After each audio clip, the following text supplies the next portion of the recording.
Okay, here we go.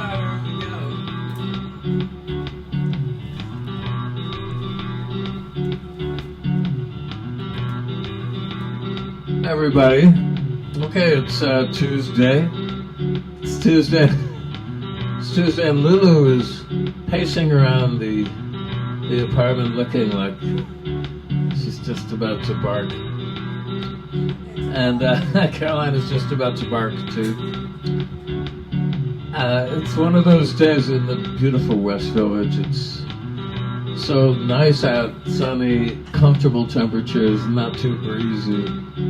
Ideal for a solo concert for y'all.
Lovely little stereo bounce here.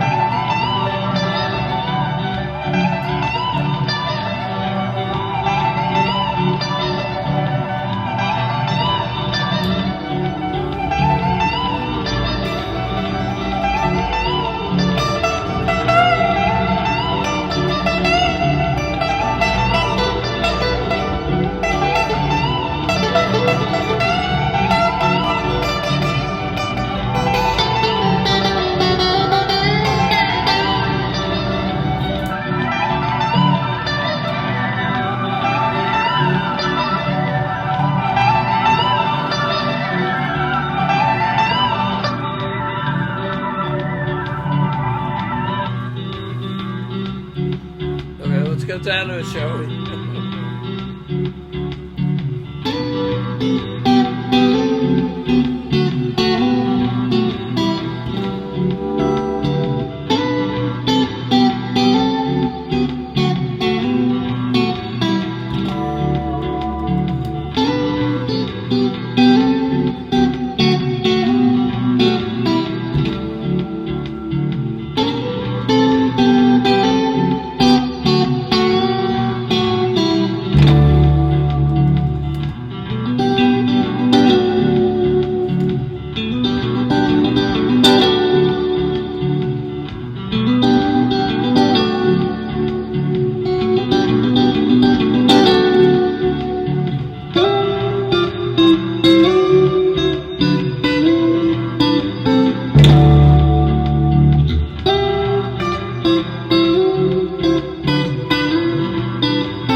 too well.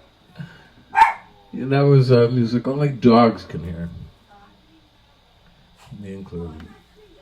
Anyway, so we have a little contretemps going on in the ante room over there, in the antimatter chamber. And anyway, so where was I? Okay, well, let's see. This has been a red letter week. I went and took myself to see a movie for the first time since lockdown, and it was La Piscine. Lulu liked it too, although no, she didn't go, but I told her all about it. A great film by Jacques Doré. And La Piscine, the swimming pool. It was kind of remade some years later with Charlotte Rampling, kind of. Not really, but maybe only a little. And who was that director? Oh, a German director who did See the Sea. Kind of got to recall some of these greats from my film forum escapades in the past. Well, that was a while ago. Anyway, this one starred, can you believe it? Can your heart stand it? The great Romy Schneider, who was quite a sensation for a while in art house cinema. She was of German birth, but I believe spent a lot of time in France. Spoke fluent French, and quite a beauty, but not in your typical way there either. She has just a very interesting face.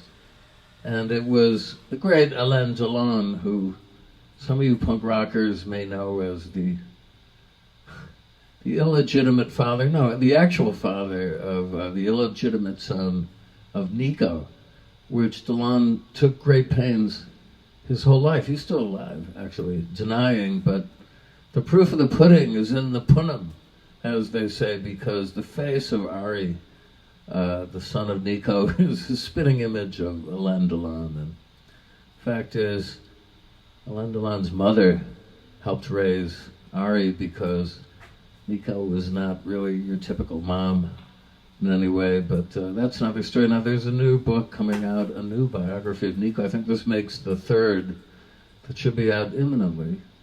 And I wonder if my friend Danny Fields contributed to this, because Danny has all sorts of memories up close and personal of Nico, going back to her days hanging around at the factory. I never did meet her myself. I've seen and read most everything I could. I'm a fan. I know my friend Andrew Lou Goldham actually helped kickstart her pop career because she turned up in swinging London and met him at a party.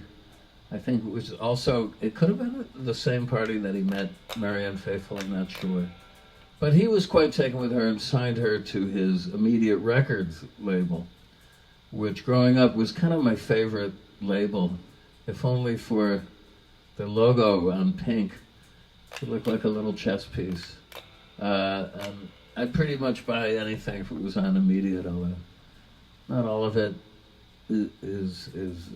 not all of it survives in such on reflection, but a lot of it was great.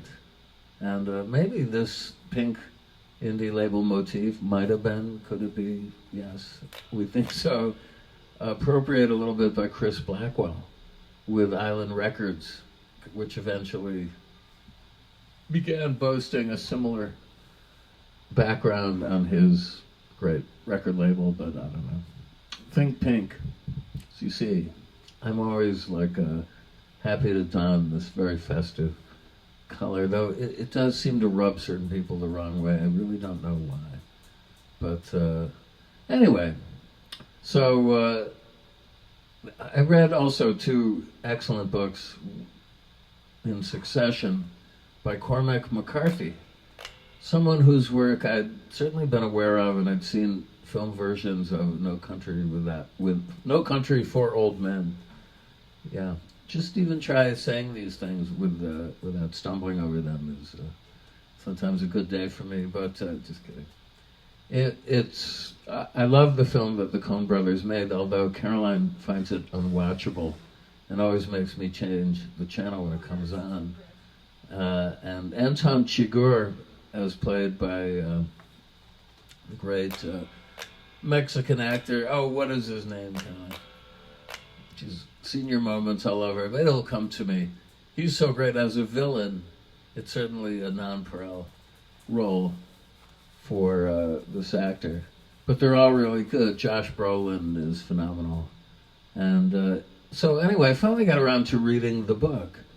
And wouldn't you know, it's nearly a verbatim vis-a-vis dialogue transplant straight from the book. I guess it was optioned shortly after the book was published, and the book was a bestseller.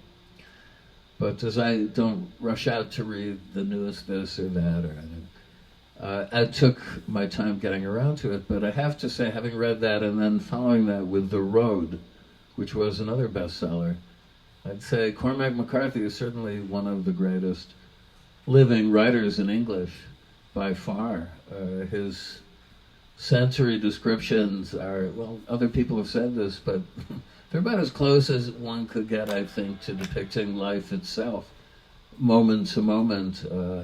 His ear for language is superb, and they really have an immediate impact. Now, the violence quotient, and this is another thing, I'm not really a big fan of overt arterial spray and eyeball gouging and whatnot, what have you. He's defended his position because I guess most of his books are extremely violent. I've only read these two, by saying, well, you know, how can you ignore the great life and death issue? That's what life is all about. But I don't think necessarily dwelling on it is necessarily a good idea. But be that as it may, there seems to be a terrific appetite in the world for more gore, more bloodletting, more this, and so I don't know. I'm certainly not a censor, you know. I just try and avoid often too much casual sadism and whatnot. Yeah, I know it goes on, but I don't find it particularly ennobling. And having the quotient of violence repeatedly upped anti-wise. I know Lulu agrees with me in her violent barking.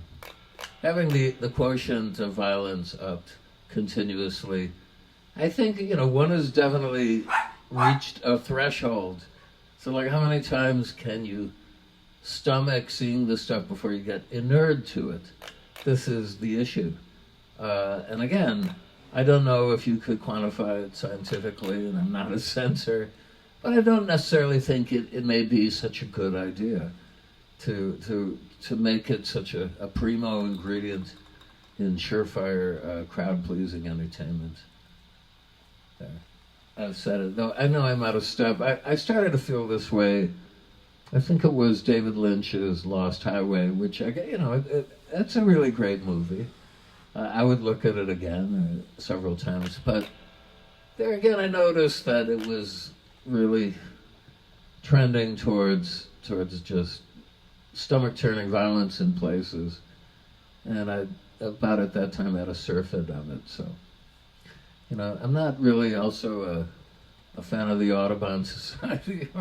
No, I don't suggest any other route to go, but there are ways of doing it, you know what I mean? And that's why I'm a fan of more classical horror films, because they didn't come right out and have to show you and put it in your face and rub your nose in it.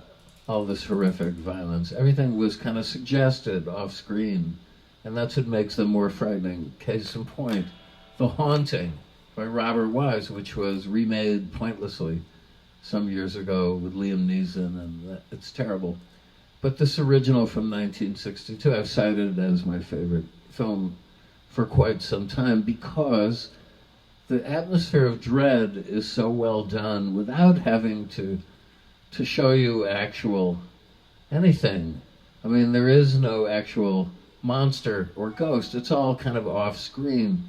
It's also suggested a lot with very deft sound design and usage of soundtrack, and one or two shots where something supernatural might be happening, but it could be in somebody's mind. this is great. Also, The Innocents is another good example of that. And well, it's one of those lively dog days. So I digress.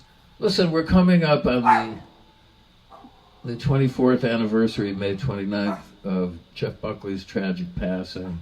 So I'm going to be leaning more on his catalog. I promised some Dylan for his 80th birthday, but I posted it. I can't really say I could add much to the conversation besides those tracks I posted. There are friends of mine who've tried to steer me into doing an all Dylan album, which I resisted because, I don't know, it's like his output is so remarkable to me that outside of the couple of tracks that I have covered, I know I'm always going to get an argument from Lulu. I just don't really want to go there. But Bob is the best. I think he's my favorite. He is my favorite all-around artist, certainly of the 20th century and on into the present day. And his output is astonishing. Yesterday I posted pretty much nonstop Dylan tracks. Some of my favorites, but I could have gone on for hours and hours and hours. So happy birthday, happy 80th birthday, Bob. And what else is there to say? Okay, well, yes, with the GIF, the GIF, that little teaser that my friend Triple Ape sent me with my psychedelic exploding chest to promote the show. People were expecting a lot of psychedelia. So I'll end with something of that nature.